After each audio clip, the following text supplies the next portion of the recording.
Good morning dear students. कैसे हैं आप लोग? पढ़ाई कैसी चल रही है आप लोगों की?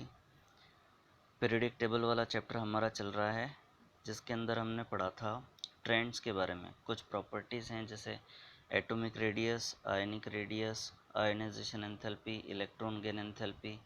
उनमें किस तरह से पीरियडिक टेबल के अंदर एक्रॉस द पीरियड, यानी पीरियडिक टेबल में लेफ़्ट टू राइट मूव करते हैं तो वेरिएशन आता है, और दूसरा किस तरह से पीरियडिक टेबल में ऊपर से नीचे की तरफ मूव करते हो किसी ग्रुप के अंदर, यानी डाउन द ग्रुप वेरिएशन होता है या पीरियडिसिटी आती है, उसके बारे में हमने पढ़ा था। आज हम पढ़ेंगे इलेक्ट्रोनेगेटिविटी के बारे में। पहले हम समझें कि ये इलेक्ट्रोनेगेटिविटी क्या है। A qualitative measure of the ability of an atom in a chemical compound to attract shared electrons towards itself is called electronegativity।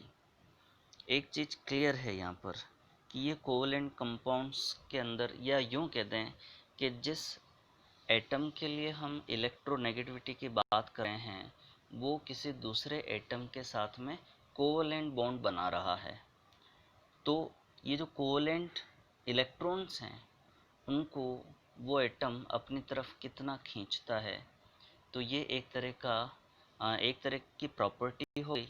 हालांकि इसको हम एग्जैक्टली उस तरह से मेज़र नहीं कर सकते हैं जिस तरह से हमने जो इससे पहले प्रॉपर्टीज़ पढ़ी हैं उनको मेज़र किया। तो आगे देखिए, unlike ionization enthalpy and electron gain enthalpy, it is not a measurable quantity. However, a number of numerical scales of electronegativity of element like Pauling scale, Mulliken, Jaffe scale, Allred-Roscoe scale have been developed। मतलब ये हुआ कि हम इसको उस तरह से measure तो नहीं कर सकते, लेकिन फिर भी कुछ साइंटिस्ट लोगों ने या उनके नाम पर ये स्केल बने हैं। इनमें सबसे ज़्यादा जो यूज़फुल या उपयोग में लिया जाता है वो पॉलिंग स्केल है। आपको ये पता है कि जितने भी एलिमेंट्स हैं उन सारे एलिमेंट्स में फ्लोरीन ऐसा एलिमेंट है जिसके अंदर इलेक्ट्रॉन को अपनी तरफ खींचने की जो टेंडेंसी वो सबसे ज़्यादा है। तो लाइनस पॉलिंग ने उसके लिए एक वैल्यू डिटरमाइन कर दी 4.0, मतलब ये एक मैक्सिमम वैल्यू है। अब बाकी के जो एलिमेंट्स हैं उनको इसके साथ में कंपैरिजन किया जाता है।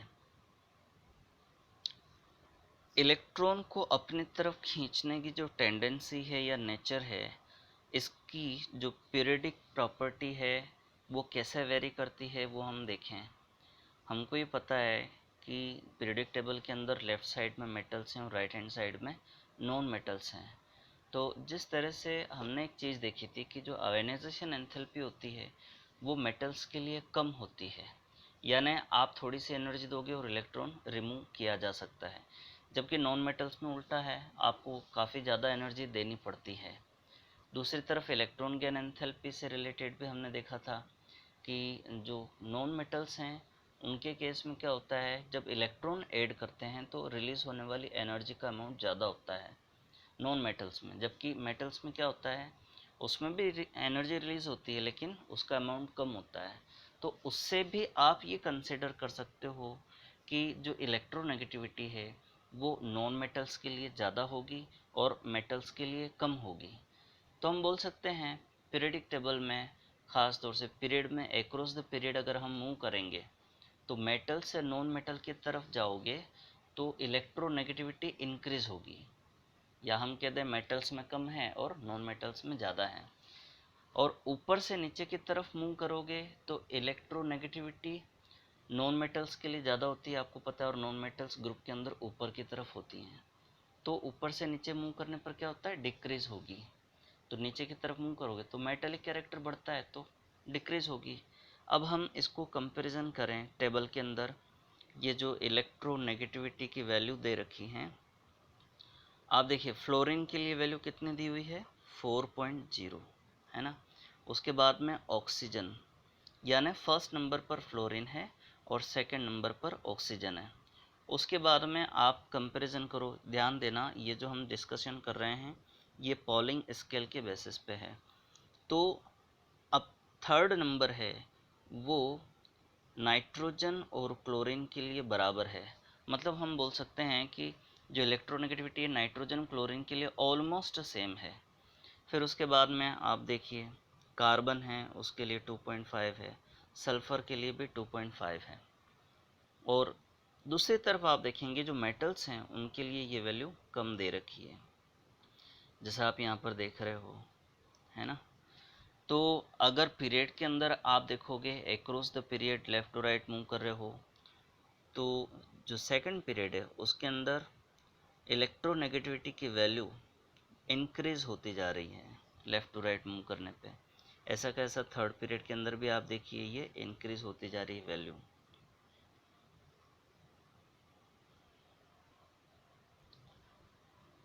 अब अगर हम कंपैरिजन करें ग्रुप के अंदर, जैसे फर्स्ट ग्रुप है उसमें ऊपर से नीचे की तरफ आप मूव कर रहे हो तो किस तरह से वेरिएशन हो रहा है। आप देख रहे हो लिथियम से सोडियम और पोटेशियम रुबिडियम सीजियम से नीचे की तरफ आप मूव कर रहे हो तो इलेक्ट्रोनेगेटिविटी की वैल्यू डिक्रीज होती जा रही है। तो ऊपर से नीचे जाएंगे तो डिक्रीज होगी। ऐसा का ऐसा ग्रुप 17 यानी हेलोजेंस के केस में आप ऑब्जर्व कीजिए, वहाँ पर भी क्या हो रहा है इलेक्ट्रोनेगेटिविटी की वैल्यू 4 है, 3 है, 2.8, 2.5 और 2.2 यानी रेगुलर डिक्रीज होती जा रही है। अब एक बार हम समरी की फॉर्म में देख लेते हैं जो हमने पढ़ा है ट्रेंड्स के बारे में। सबसे पहले तो हम देखें एटॉमिक रेडियस, उसके अंदर वेरिएशन कैसे होता है उसको देखिए। आपको इसके अंदर दिख रहा है कि जैसे जैसे ग्रुप में आप नीचे की तरफ मूव करोगे एटॉमिक रेडियस इंक्रीज होती जाती है, ठीक है। और जो पीरियडिक टेबल है अगर एक्रॉस द पीरियड आप देखोगे तो देखिए यहाँ पर आपको क्या दिख रहा है, राइट से लेफ़्ट की तरफ मूव कर रहे हैं तो इंक्रीज हो रही है, या आप यूँ कह दो कि लेफ़्ट टू राइट मूव करोगे तो डिक्रीज होगी। इसी तरह से आयनाइजेशन एंथैल्पी के बारे में हम देखें, लेफ़्ट टू राइट मूव करते हैं तो आयनाइजेशन एंथैल्पी इंक्रीज होती है, मतलब इलेक्ट्रॉन को निकालने के लिए ज़्यादा एनर्जी की ज़रूरत पड़ती जाएगी। जबकि आप ग्रुप के अंदर देखिए नीचे से ऊपर की तरफ मूव कर रहे हो तो ये बढ़ रही है, या हम उल्टा कह दें कि ऊपर से नीचे मूव करोगे तो इसकी वैल्यू डिक्रीज होती जाएगी। फिर हम देखते हैं इलेक्ट्रॉन गेन एंथैल्पी के बारे में। आपको इसमें पता लग रहा है electron gain enthalpy across the period left to right move कर रहे हो तो इंक्रीज हो रही है, जबकि ग्रुप के अंदर आप देखिए नीचे से ऊपर की तरफ मूव कर रहे हैं तो इंक्रीज हो रही है, या हम यूँ कहते हैं ऊपर से नीचे की तरफ मूव करेंगे तो डिक्रीज होगी। लेकिन वो चीज़ माइंड में रखना कि ख़ास तौर से ग्रुप 15, 16, 17 हैं, उनके जो फर्स्ट मेंबर हैं उनकी electron gain enthalpy unexpected form से जो सेकंड पीरियड या उससे आगे वाले थर्ड पीरियड के मेंबर्स हैं, जैसे ऑक्सीजन और सल्फ़र में कंपैरिजन करो, फ्लोरीन और क्लोरीन में कंपैरिजन करो, तो हमें लगता है कि ऑक्सीजन और फ्लोरीन के लिए ज़्यादा होगी, लेकिन वो एक्चुअल में कम होती है कॉम्पैक्ट नेचर और इंटर इलेक्ट्रॉनिक रिपल्शन की वजह से। एटॉमिक साइज को ध्यान में रखना है तो आप इस फिगर को देखिए, इसके अंदर आप लोगों को ये पता लग रहा है। सबसे पहले फर्स्ट ग्रुप के अंदर देखिए ऊपर से नीचे की तरफ मूव कर रहे हो तो एटॉमिक साइज इंक्रीज होती जा रही है, ठीक है। सेकंड ग्रुप में भी आप देखिए। अच्छा, एक्रॉस द पीरियड आप चाहे पीरियड सेकंड में देखिए या थर्ड में देखिए या फोर्थ में देखिए, आप लेफ़्ट टू राइट मूव कर रहे हैं तो साइज डिक्रीज होती जा रही है। जबकि सबसे नीचे आप देखिए जो ट्रांजिशन एलिमेंट्स हैं उनमें उनमें क्या होता है, लेफ़्ट टू राइट मूव कर रहे हो तो साइज़ में उतना ज़्यादा वेरिएशन नहीं आता है। इसका जो रीज़न है, हालांकि ये ठीक है कि साइज़ जो है वो थोड़ी सी डिक्रीज़ होती जाती है, लेकिन ये वेरिएशन भी हम उतना ज़्यादा ऑब्ज़र्व नहीं कर पाते हैं। इसका जो रीज़न है वो 12th क्लास में आप लोग पढ़ेंगे। सुविधा के लिए आप लोग इसका स्क्रीनशॉट ले लीजिए ताकि ध्यान में रहे।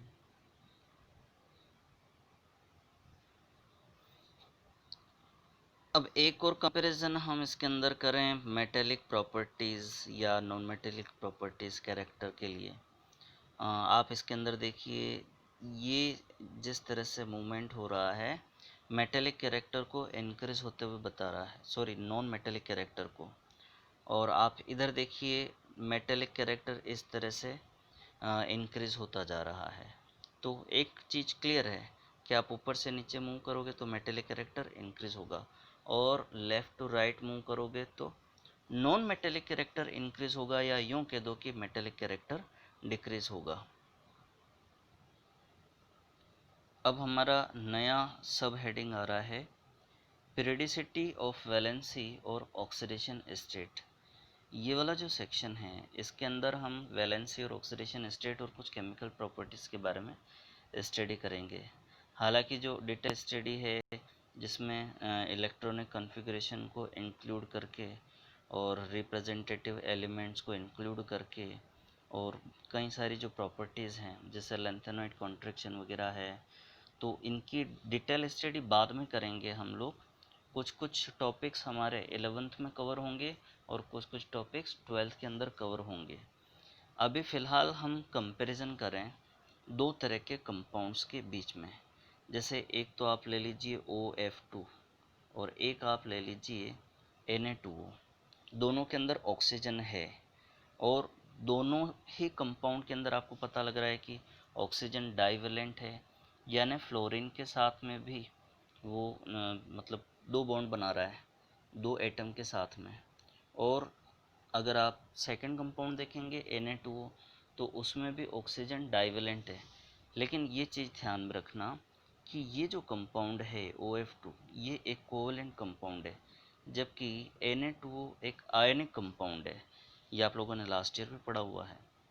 OF2 के अंदर कोवैलेंट बॉन्ड बनता है ऑक्सीजन और फ्लोरीन के बीच में। उसका रीज़न क्या है?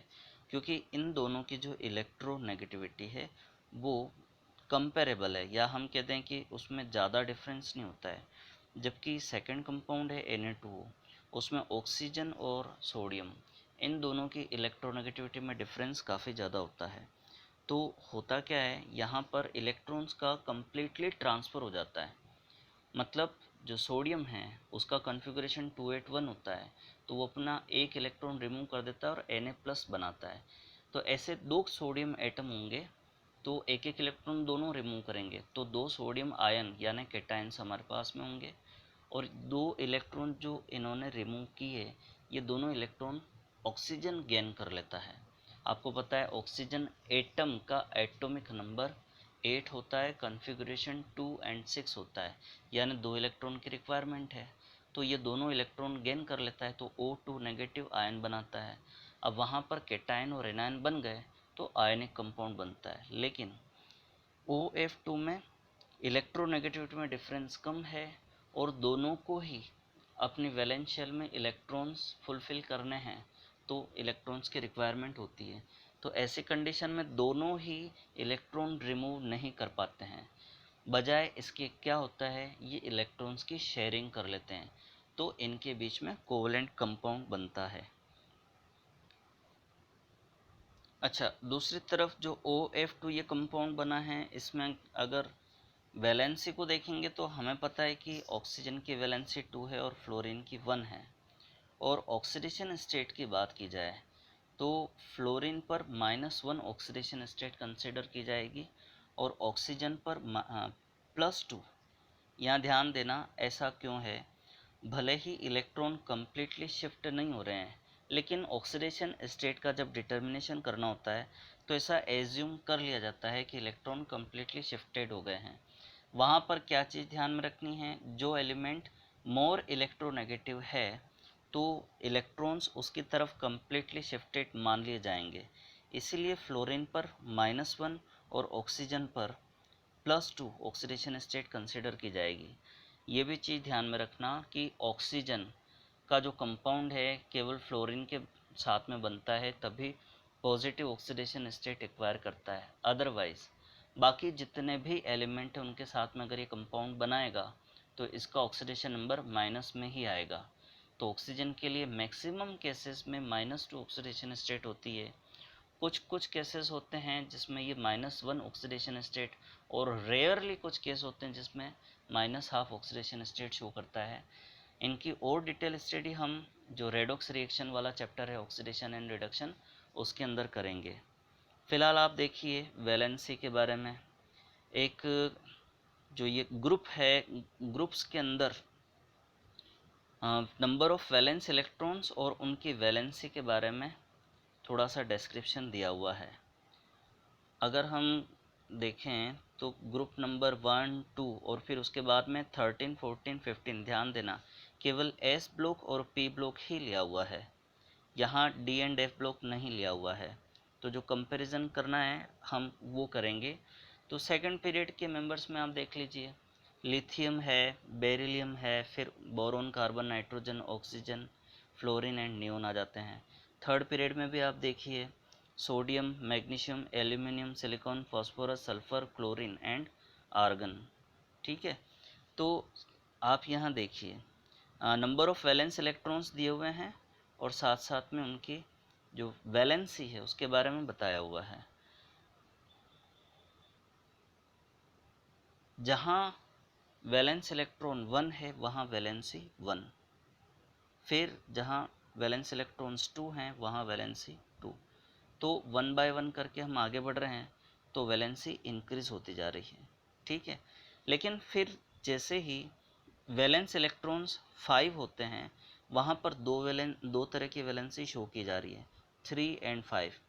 आप लोगों ने 9th क्लास के अंदर और 10th क्लास के अंदर पढ़ा हुआ है कि जैसे जैसे हम आगे की तरफ मूव करेंगे तो वैलेंसी डिक्रीज होती जाएगी, यानी पहले तो 1, 2, 3, 4 तक इंक्रीज होगी, उसके बाद में फिर वापस से 3, 2, 1 और 0 तक डिक्रीज होगी। लेकिन यहाँ पर आपको दिखाई दे रहा है कि 5, 6, 7 और 8 भी बताई जा रही है। उसका रीज़न क्या है? यह हालांकि जो हैवियर एलिमेंट्स हैं उनके लिए एप्लीकेबल है, लाइटर एलिमेंट्स के लिए ये चीज़ एप्लीकेबल नहीं हो पाएगी। अब इसको हम यूँ समझें कि जैसे ग्रुप 15 है, आपको पता है ग्रुप 15 के अंदर नाइट्रोजन और फॉस्फोरस आ जाते हैं। तो नाइट्रोजन के लिए जो वैलेंसी है वो 3 तक ही रहती है, उससे ज़्यादा नहीं होती है। हालांकि कहीं कहीं पर एक्सेप्शनल केस अमोनियम आयन जैसे अगर आप देखोगे वहाँ पर ज़रूर कोवैलेंसी 4 तक एक्सटेंड हो जाती है नाइट्रोजन के लिए, लेकिन हम यहाँ केवल इसी रेफरेंस में देखें। अब नाइट्रोजन हाइड्रोजन के साथ में कंबाइन होकर के NH3 बनाता है, क्लोरीन के साथ में NCl3 बनाता है, फ्लोरीन के साथ में NF3 बनाता है, लेकिन कभी भी ये NH5 नहीं बनाएगा या NCl5 या NF5 नहीं बनाएगा। जबकि फॉस्फोरस PCl3 भी बनाता है और PCl5 भी बनाता है, PF3 भी बनाता है और PF5 भी बनाता है। मतलब ये हुआ कि फॉस्फोरस अपनी जो वैलेंसी है उसको एक्सटेंड कर सकता है। तो ये 5 बॉन्ड्स कहाँ से बन रहे हैं? अगर आप देखोगे कि 5 बॉन्ड्स हैं, इसका मतलब तो ये हुआ कि फॉस्फोरस के चारों तरफ नंबर ऑफ इलेक्ट्रॉन्स 10 हो गए। एक बॉन्ड के अंदर 2 इलेक्ट्रॉन है, भले वो शेयरिंग से बने तो 10 इलेक्ट्रॉन्स हो गए। तो ये इस तरह के केसेस है जहाँ ऑक्टेट का एक्सपेंशन हो रहा है, क्योंकि आप लोगों ने अभी तक तो यही पढ़ा है कि 8 इलेक्ट्रॉन लेने की टेंडेंसी रखते हैं एलिमेंट्स, लेकिन अब आगे जैसे जैसे हम बढ़ेंगे तो जो हमारी स्टडी है वो वाइड होती जाएगी और डीप में जाएंगे हम। तो हम देखेंगे जैसे फास्फोरस का केस देखा, ऐसे आप सल्फ़र का केस देखिए। सिंपली सल्फ़र की वैलेंसी 2 तो होगी ही जैसे ऑक्सीजन की होती है, क्योंकि ग्रुप नंबर 16 का कंपैरिजन कर रहे हैं। लेकिन सल्फ़र ऐसे भी कंपाउंड्स बनाता है जिनमें ये अपनी वैलेंसी को 4 और 6 तक एक्सटेंड कर सकता है। ठीक है, अब यहाँ देखिए जैसे SF6 एक कंपाउंड है, तो वहाँ सल्फ़र टोटल 6 बॉन्ड बना रहा है फ्लोरीन के साथ में, 6 फ्लोरीन एटम है, मतलब 12 इलेक्ट्रॉन्स हो गए। इसी तरह से ग्रुप 17 के अंदर भी आप देखिए तो ग्रुप 17 हैलोजन वाला है जिसमें फ्लोरीन, क्लोरीन, ब्रोमीन, आयोडीन आ जाते हैं। अब आप आयोडीन को देखिए, ये वैलेंसी 1 जिसमें पॉजिटिव नेगेटिव ऑक्सीडेशन स्टेट दोनों हो सकती है, लेकिन क्लोरीन या फिर फ्लोरीन के साथ में ये IF5 या IF7 तक अपनी वैलेंसी को एक्सटेंड कर सकता है। IF7 भी कंपाउंड होता है। तो आप अंदाज़ा लगा सकते हो कि जो इसकी स्ट्रक्चर है वो किस तरह की, हालांकि स्ट्रक्चर के बारे में तो बाद में पढ़ेंगे, लेकिन 7 बॉन्ड्स बना सकता है। तो वो कैसे बना सकता है? अपनी कोवलेंसी को वहाँ तक एक्सटेंड कर सकता है। इनकी और जो डिटेल स्टडी है हम वो बाद में करेंगे। अच्छा, अब हम देखते हैं ग्रुप 18। अब इसके अंदर जो वैलेंसी है वो 0 दे रखी है, इसका मतलब ये किसी तरह के कोई कंपाउंड नहीं बना सकते हैं। दूसरी तरफ आप देख रहे हो वैलेंसी 8 भी बता रखी है। हालांकि वो केवल इसलिए बता रखी है कि जिस तरह से आप देख रहे हो ग्रुप 14 के बाद में नंबर ऑफ इलेक्ट्रॉन्स बढ़ते जा रहे हैं, तो वैलेंसी भी एक्सटेंड होती जा रही है, तो उसी चीज़ को कंसिडर करके बताया हुआ है। हालांकि नोबेल गैसेस के अंदर हीलियम और नियोन के तो कंपाउंड अभी तक नहीं बन पाए हैं, लेकिन क्रिप्टॉन और जीनोन के कई सारे कंपाउंड्स बना लिए गए हैं। उनमें भी जीनोन के सबसे ज़्यादा कंपाउंड्स बने हैं, लेकिन रेडोन के कंपाउंड्स नहीं बन पाए क्योंकि वो रेडियो एक्टिव है। हालांकि होती तो गैस ही है, लेकिन स्टेबिलिटी नहीं होती है, उसमें से रेडिएशंस निकलती हैं, अल्फ़ा बीटा गामा टाइप की रेडिएशन, इसलिए उनकी स्टडी नहीं हो पाई है। अब हम ये कुछ केसेस देखते हैं, या यूँ कह दो कि periodic trends in valency of elements as shown by the formulas of their compounds. Group 1 2 से लेकर के फिर आगे पी ब्लॉक में 13 14 15 में आप देखिए, ग्रुप 1 में जो कंपाउंड्स बन रहे हैं या हाइड्राइड बन रहे हैं, उनमें केवल एक हाइड्रोजन जुड़ा हुआ है, जैसे LiH NaH दिख रहा है। फिर सेकेंड ग्रुप के लिए CaH2 कैल्शियम हाइड्राइड। फिर ग्रुप 13 के लिए आप देखिए AlH3 यानी 3 हाइड्रोजन जुड़े हुए हैं। आपको B2H6 भी दिख रहा है, ये एक्चुअल में BH3 का डाइमर होता है। फिर ग्रुप 14 के अंदर आप देखिए CH4 SiH4 टाइप के कंपाउंड्स यानी 4 हाइड्रोजन अटैच्ड हैं। तो एक चीज़ क्लियर है कि आपको दिख रहा है इसके अंदर एक हाइड्रोजन जुड़ा हुआ है, इसमें 2 हाइड्रोजन है, इसमें 3 हाइड्रोजन है और इनमें 4 हाइड्रोजन है। फिर उसके बाद हाइड्राइड वाले केस में देखेंगे तो ये डिक्रीज होते जा रहे हैं, यहाँ पे 3 आ रहे हैं और यहाँ पर 2 आ रहे हैं। फिर आप इधर देखोगे तो ग्रुप 17 के अंदर 1 हाइड्रोजन एडेड है, ठीक है। लेकिन अब ऑक्साइड वाला केस देखते हैं। इसमें ग्रुप 1 के लिए देखिए, लिथियम और ऑक्सीजन का कंपाउंड Li2O और फिर सोडियम ऑक्सीजन का Na2O और पोटेशियम ऑक्सीजन K2O, यानी 2 एटम जुड़े हुए हैं एक ऑक्सीजन के साथ में। फिर आगे देखिए MgO, रीज़न समझना, सोडियम की हम बात करें तो उस पर वैलेंसी 1 है और ऑक्सीजन पर 2 है, तो वैलेंसी को क्रॉस करके कंपाउंड बनाया जाता है, ठीक है। फिर magnesium oxygen MgO, calcium oxygen CaO, इनमें दोनों की ही वैलेंसी 2 है। हालांकि इलेक्ट्रोनेगेटिविटी में डिफरेंस होता है, तो मैग्नीशियम कैल्शियम ये मेटल हैं, इनके ऊपर +2 का चार्ज होता है, आयनिक कंपाउंड बना रहे हैं, और ऑक्सीजन पर -2 का चार्ज है। तो वैलेंसी क्रॉस करोगे तो हमें लगता है कि Mg2O2 टाइप का कंपाउंड बनना चाहिए, लेकिन ये MgO बनता है, एक एक आयन कंबाइन होंगे, लेकिन एक्चुअल में पूरा क्रिस्टल बनता है। फिर आगे आप देखिए B2O3 Al2O3 टाइप के कंपाउंड्स बन रहे हैं। फिर और देखिए आगे ग्रुप 14 के अंदर carbon dioxide, silicon dioxide, germanium dioxide बनते हैं। फिर जैसे जैसे आप ग्रुप 15 16 17 की तरफ मूव करोगे तो जो ऑक्साइड हैं उनमें जो type of oxide and number of oxides बन रहे हैं वो बढ़ते जा रहे हैं। अब नाइट्रोजन है तो यहाँ आपको केवल 2 तरह के ऑक्साइड्स दिखाए जा रहे हैं, N2O3 N2O5। लेकिन ये ध्यान रखना नाइट्रोजन 6 टाइप के ऑक्साइड्स बना सकता है। इसकी डिटेल स्टडी आप 12th में करोगे। फिर फॉस्फोरस है, आर्सेनिक है, उनके भी ऑक्साइड्स आपको दिख रहे हैं और जनरल फार्मूले एक जैसे हैं। आगे आप बढ़ोगे तो ग्रुप 16 सल्फ़र वाले केस में देखिए SO3 बन रहा है, हालांकि SO2 भी बनता है। और फिर लास्ट में आप देखिए Cl2O7, दूसरे और बता नहीं रखे हैं, लेकिन जैसे आयोडीन है तो वो I2O7 टाइप का भी कंपाउंड बनाता है। तो वहाँ आप बोल सकते हो कि जो वैलेंसी है वो 7 तक इंक्रीज हो गई है हैलोजेंस के लिए।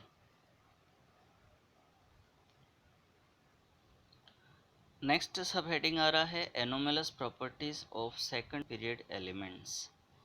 ध्यान देना कि आपको पता है ग्रुप 1 और 2 में हम देखें तो इनके जो ग्रुप 1 के अंदर जो फर्स्ट मेंबर है, वैसे तो हाइड्रोजन होता है लेकिन अभी हम उसकी बात नहीं कर रहे हैं। जो सेकंड पीरियड के मेंबर्स हैं लिथियम, और ग्रुप सेकंड में भी सेकंड पीरियड का मेंबर है बेरिलियम, ये अपने ही ग्रुप के अगले जो मेंबर्स हैं उनके कंपैरिजन में डिफरेंट टाइप का बिहेवियर शो करते हैं, जिसको हम बोलते हैं एनोमेलस बिहेवियर या एनोमेलस प्रॉपर्टी। ऐसा क्यों है? हम लोगों ने, हालांकि आप लोगों ने नहीं देखा है लेकिन मैं बता देता हूँ कि इनके जो कंपाउंड्स बनते हैं उनके अंदर कोवेलेंट कैरेक्टर ज़्यादा आ जाता है। हालांकि आप लोगों ने पढ़ा है कि ग्रुप फर्स्ट और सेकंड की ये मेटल्स हैं वो आयनिक कंपाउंड्स बनाती हैं, ये बात सही है। लेकिन लिथियम और बेरिलियम के कुछ कुछ कंपाउंड्स ऐसे हैं जो कोवेलेंट कैरेक्टर के होते हैं, या हम यूँ कहते हैं कि अगर आयनिक कंपाउंड भी हैं तो उनके अंदर कोवेलेंट कैरेक्टर आ जाता है। इसका रीज़न क्या है? सबसे बड़ा जो रीज़न है वो इनकी साइज़ है। साइज़ छोटी होने की वजह से क्या होता है, जो न्यूक्लियस है वो वैलेंस इलेक्ट्रॉन्स के ज़्यादा पास में होता है। तो वो इलेक्ट्रॉन्स जब बॉन्डिंग के अंदर पार्टिसिपेट करते हैं तो उस इलेक्ट्रॉन क्लाउड को ये न्यूक्लियस ईजीली अपनी तरफ अट्रैक्ट करता है। क्यों? क्योंकि डिस्टेंस कम होती है। अच्छा, अब एक चीज़ और है कि ये जो एलिमेंट्स हैं एक डायगोनल रिलेशनशिप भी शो करते हैं। डायगोनल रिलेशनशिप का मतलब क्या है? जैसे आप लोग रेक्टेंगल है, स्क्वायर, उसके अंदर पढ़ते हैं ना डायगोनल, बस ऐसे यहाँ पर भी है। तो आप देखिए, जो लिथियम है उसकी कई सारी प्रॉपर्टीज़ मैग्नीशियम के साथ में सिमिलरिटी शो करती है, तो ये एक तरह का डायगोनल बन रहा है। ऐसा का ऐसा बेरिलियम और एल्यूमिनियम भी डायगोनल रिलेशनशिप शो करते हैं। मतलब कई सारे केसेस में बेरिलियम और एल्यूमिनियम की जो प्रॉपर्टीज़ हैं वो सेम होती है। अब इसका रीज़न क्या है? एक्चुअल में एक तो इनकी साइज़ हो गई, और एक इनके थ्रू जो जनरेट होने वाला आयनिक कैरेक्टर है वो है, क्योंकि इन पर जो चार्ज आता है वो तो चार्ज अपॉन रेडियस का जो रेशियो होता है वो इन एलिमेंट्स में जो आपस में डायगोनल रिलेशनशिप शो करते हैं उनमें काफ़ी हद तक सेम होता है।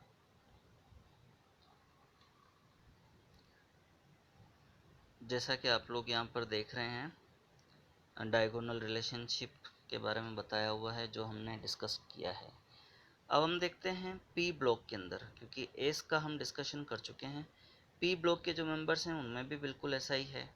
आप देखिए, जैसे कि ख़ास तौर से ऑक्सीजन है, फ्लोरीन है, नाइट्रोजन है, इनका जो बिहेवियर है वो उसी ग्रुप के अंदर अगले जो मेंबर्स हैं उनसे डिफरेंट टाइप का बिहेवियर शो करते हैं कई सारी केसेस में और कई सारी प्रॉपर्टीज़ में। जैसे एक सबसे बढ़िया एग्जांपल लें, H2O and H2S। Room temperature पर H2O वाटर यानी लिक्विड फॉर्म में होता है, जबकि रूम टेम्परेचर पर H2S एक गैस है। अगर आप इनका मोलर मास कंपैरिजन करोगे तो ऑक्सीजन है वो हल्का होता है, तो H2O भी हल्का है, जबकि सल्फ़र हैवियर है तो H2S भी हैवियर है। होना क्या चाहिए था? H2S को लिक्विड होना चाहिए था और H2O को गैस होना चाहिए था, लेकिन होता उल्टा है। इसका रीज़न क्या है? वो ऑक्सीजन का एनोमलस बिहेवियर ही है। ऐसा कैसा कंपैरिजन करो आप HF और HCl में, जहाँ पर फ्लोरीन और क्लोरीन हाइड्रोजन के साथ में बॉन्ड बना रहे हैं। रूम टेम्परेचर पर HF लिक्विड स्टेट में होता है, जबकि HCl गैस होता है। हालांकि लेबोरेटरी में आप देखते हो बोतल के अंदर भरा हुआ वो एक्चुअल में HCl का एक्वस सॉल्यूशन होता है। तो ये ध्यान में रखना कि HCl रूम टेम्परेचर पर गैस है। अब यहाँ पर भी तो एनोमलस बिहेवियर है। क्लोरीन हैवियर होने के बाद भी इसका जो बिहेवियर है, या हम यूँ कह दें कि ये गैसियस फॉर्म में है HCl, जबकि HF लिक्विड स्टेट में है। तो H2O और HF दोनों हल्के होने के बावजूद भी लिक्विड है। रीज़न क्या है? वो उनके अंदर होता है हाइड्रोजन बॉन्डिंग। इसकी जो डिटेल स्टडी है हम स्टेट्स ऑफ मैटर वाले चैप्टर के अंदर करेंगे। अब ये अगले कुछ पॉइंट्स हैं जिनमें डबल बॉन्ड या ट्रिपल बॉन्ड बनने से रिलेटेड हैं। आपको पता है कि कार्बन, ऑक्सीजन, नाइट्रोजन ये डबल बॉन्ड बना सकते हैं और कार्बन नाइट्रोजन ट्रिपल बॉन्ड भी बना सकते हैं। आप देख ही रहे हैं यहाँ पर किस तरह से डबल और ट्रिपल बॉन्ड बन रहे हैं। अच्छा, सेम एलिमेंट्स और डिफरेंट एलिमेंट्स के बीच में भी बन सकते हैं, लेकिन एक चीज़ ध्यान रखना कि ये जो डबल बॉन्ड का कैरेक्टर है ये पी पाई टाइप के बॉन्डिंग बन रही है मल्टीपल बॉन्डिंग के अंदर। क्योंकि होता क्या है कि जब मल्टीपल बॉन्ड बनता है डबल या ट्रिपल बॉन्ड, तो उसमें जो पी ऑर्बिटल्स हैं वो पार्टिसिपेट करते हैं। ध्यान देना, जो लाइटर एलिमेंट्स हैं उनके पास में पी ऑर्बिटल होते हैं लेकिन डी ऑर्बिटल नहीं होते हैं, जबकि जो हैवियर एलिमेंट्स हैं वो जब कंपाउंड बनाते हैं तो उनके अंदर डबल बॉन्ड या ट्रिपल बॉन्ड का कैरेक्टर आता है, तो वहाँ पर डी ऑर्बिटल भी पार्टिसिपेट कर सकते हैं। और एक बात है कि ये अपनी जो कोवेलेंसी है वो उसको फोर्स से ज़्यादा एक्सटेंड नहीं कर सकते हैं। जैसा कि आपको यहाँ पर दो तरह के कॉम्प्लेक्स आयंस के बारे में पता लग रहा है। एक तो ये वाला है जिसमें BF4 नेगेटिव बन रहा है, स्क्वायर ब्रैकेट में बंद कर रखा है, मतलब इसका जो फर्दर आयनाइजेशन नहीं होता है। दूसरी तरफ AlF6 और उसके ऊपर 3 नेगेटिव चार्ज है। ध्यान देना, बोरोन इसके इलेक्ट्रॉनिक कॉन्फ़िगरेशन से पता लग रहा है कि इसके पास में एस और पी ऑर्बिटल्स ही होते हैं, जबकि एल्यूमिनियम इसके पास में एस पी और डी ऑर्बिटल्स होते हैं। तो बोरोन अपनी कोवेलेंसी को 4 से ज़्यादा इंक्रीज नहीं कर सकता है, जबकि एल्यूमिनियम 4 से ज़्यादा अपनी कोवेलेंसी को इंक्रीज कर सकता है, जैसा कि आपको यहाँ पर दिख रहा है AlF6 बन रहा है। ठीक है, अब ये लास्ट हेडिंग है पीरियडिक ट्रेंड्स इन केमिकल रिएक्टिविटी।